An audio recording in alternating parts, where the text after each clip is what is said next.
Ikalawang Juan, unang kabanata.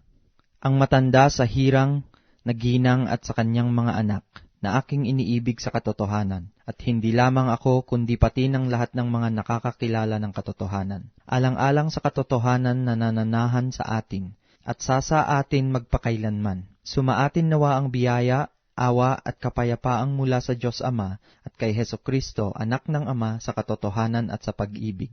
Ako'y lubhang nagagalak na aking nasumpungan ang ilan sa iyong mga anak na nagsisilakad sa katotohanan, ayon sa ating tinanggap na utos sa Ama.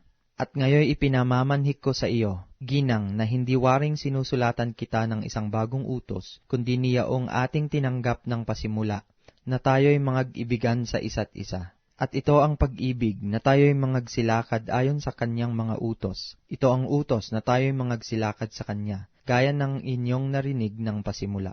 Sapagkat maraming magdaraya na nangagsilitaw sa sanglibutan. Sa makatuwid ay ang mga hindi nangagpahayag na si Hesukristo ay napariritong nasa laman. Ito ang magdaraya at ang Antikristo. Mangag-ingat kayo sa inyong sarili, upang wag ninyong iwala ang mga bagay na aming pinagpagalan, kundi upang tanggapin ninyo ang isang lubos na kagantihan.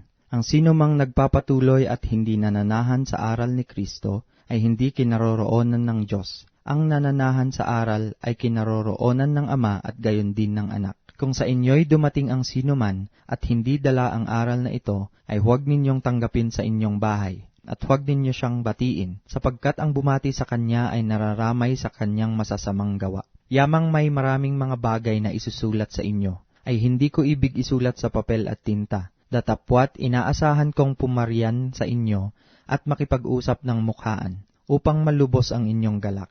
Ang mga anak ng iyong hirang na kapatid na babae ay bumabati sa iyo.